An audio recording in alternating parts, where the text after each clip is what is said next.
Ang debosyon mula sa kasama ni Jesus ngayong ika-24 ng Hulyo, taong 2025, na pinamagatang Diyos ang Magbibigay, mula sa panulat ni Binibining Linawati Santoso ng East Java, Indonesia.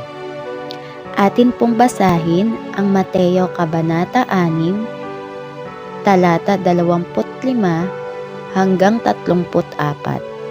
At mula naman po sa Mateo Kabanata 6, talata 8, na ganito po ang nakasaad. Alam na ng inyong Ama na nasa langit ang inyong kailangan bago pa ninyo ito hingin sa Kanya. Noong 2023, kinakailangan ng aking pamilya na umalis sa bahay na aming inuupahan. Sinabi ng may-ari na ipapaayos niya ang bahay, kaya kailangan naming maghanap ng ibang matitirhan. Naghanda kami para sa gastos ng paglilipat ng ilang buwan bago ang takdang araw. Nang maglaon, nalaman ng aking kapatid na may karagdagang gastos, 200 Indonesian rupias, na katumbas ng mahigit $12 na hindi namin inaasahan. Hindi niya muna ito sinabi sa akin, ngunit nagpasya siyang hintayin at sabihan na lang ako sa susunod na panahon.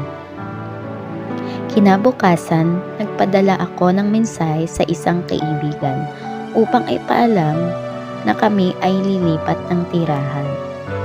Sumagot siya at nagsabi na gusto niyang magpadala ng pera para sa aming mga pangangailangan sa paglilipat.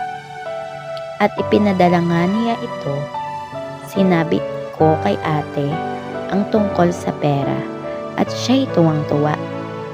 Noon niya sinabi ang tungkol sa karagdagang gastos at sumobra pa ang perang pinadala ng aming kaibigan. Nagdesisyon kami na ibalik sa Diyos ang natirang kaunting pera bilang pasasalamat sa mga talatang binanggit sa kasulatan ngayong araw. Sinabi ni Jesus na alam ng Diyos kung ano ang ating kailangan bago pa natin ito hingin. Sa aking karanasan, hindi lamang alam ng Diyos ang aming pangangailangan, kundi ipinagkaloob niya ito bago pa man namin malaman na kailangan namin ito. Kaya't sinabi ni Jesus sa Mateo 6 na huwag mag-alala.